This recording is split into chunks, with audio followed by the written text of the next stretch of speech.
Hi everyone, Steve Sweeney here from Extraordinary Relationships.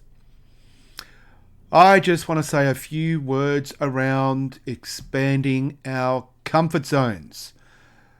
It seems to me that many of us are struggling with expanding our comfort zones, and there's an idea out there that we've got to expand our comfort zones to get what we want, and yet there's not much material out there around unpacking what exactly is involved in managing our comfort zone.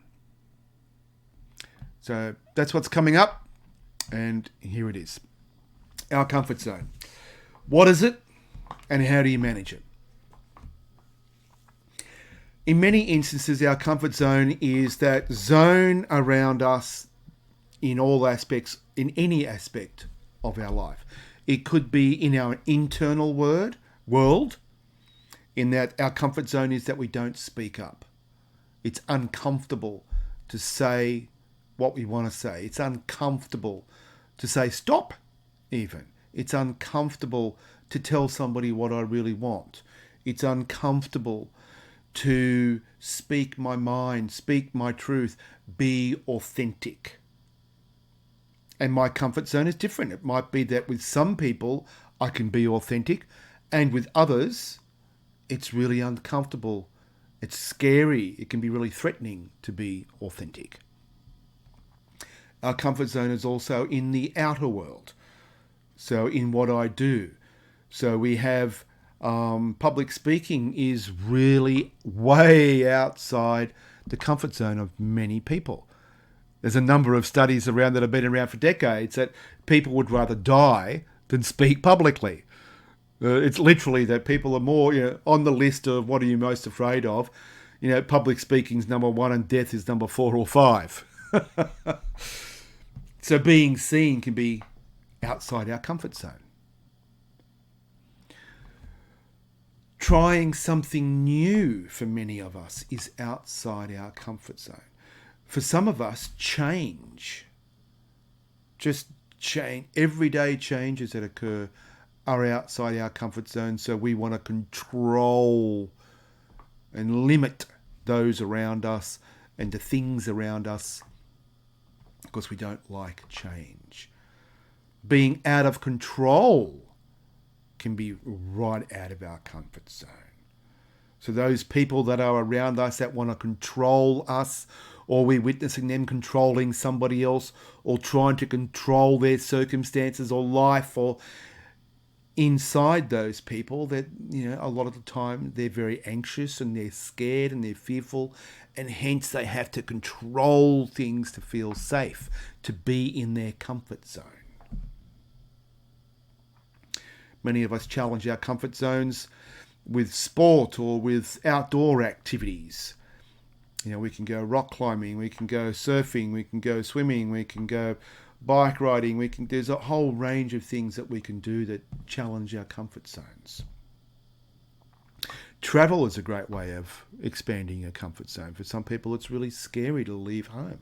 For others, they like to live on that edge, and being in a new place, new people, new culture, new language.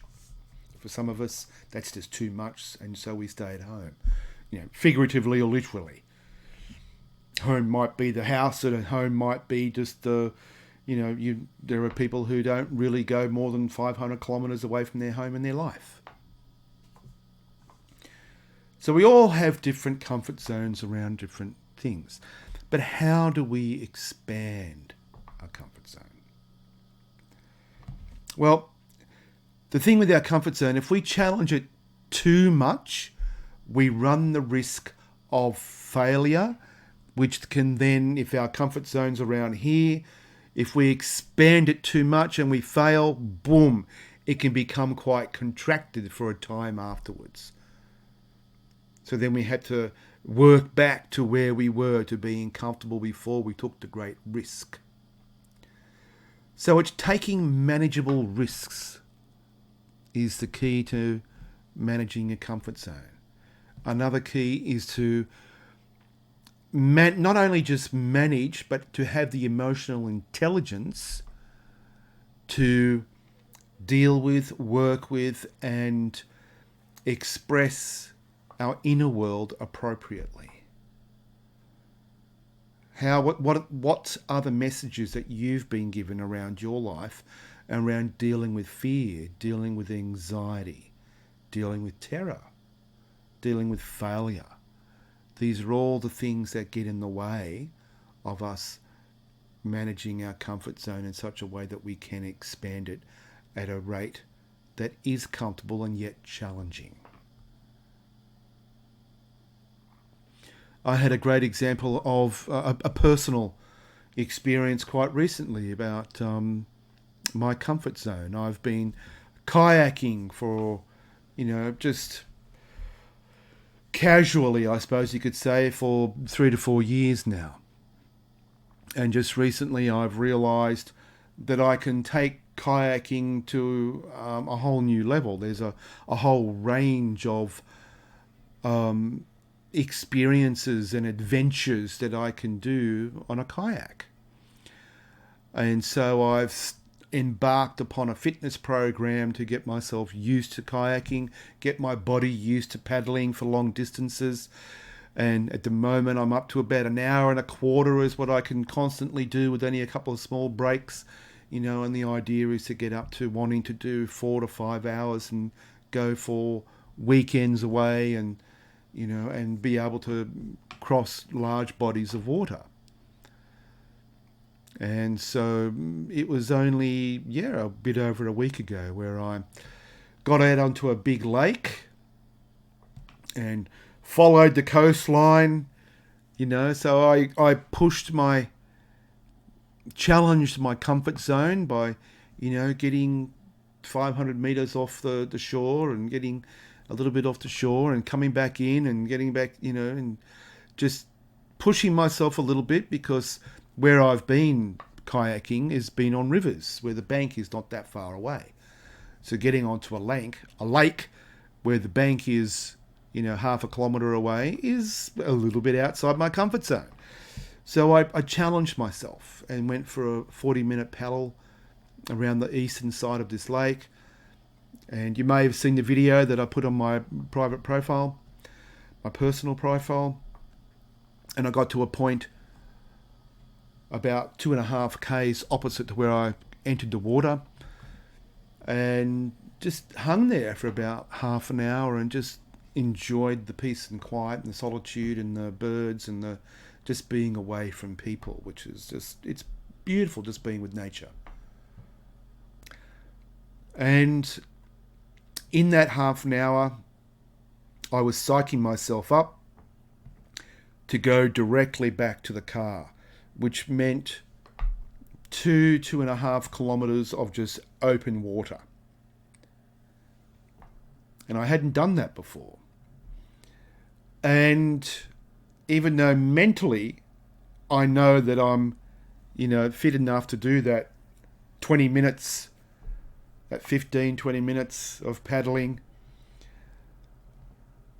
internally there was fear, from being away from the land. It was I could feel the conflict inside of me. One part of me wanting to challenge myself, and the other part of me going, no, no, no.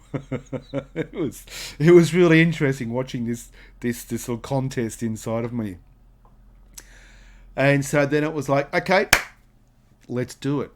And so got in the water and got in the kayak and just headed back in a straight line towards my car.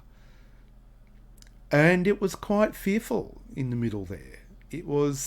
I didn't panic. There wasn't enough fear for the panic to come up. I was still within sort of like 1.5 k's of land at any one time, or 1 kilometre, which I could swim, but, uncomfortably, but I could swim.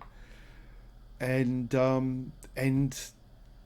once I got back within my comfort zone again, it was like, started feeling really good that I could, I did it. And so I managed that quite well. Didn't terrify myself too much. Didn't I didn't choose to, what's the old saying? I didn't choose to bite off more than I could chew. And so that was a great example of me and my comfort zones and expanding it. This year is about me getting my first online course up and running. This is way outside my comfort zone, and I have been managing my comfort zone for a year or two to get to a place where I'm comfortable in doing that.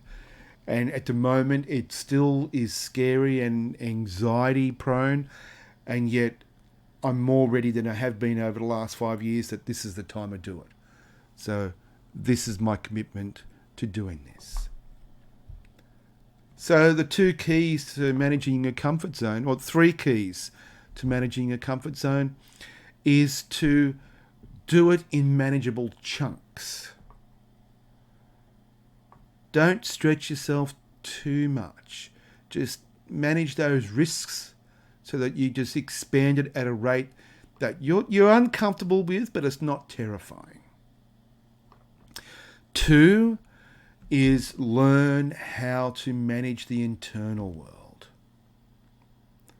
So manage the fears and the anxieties and the excitement that comes up. 3,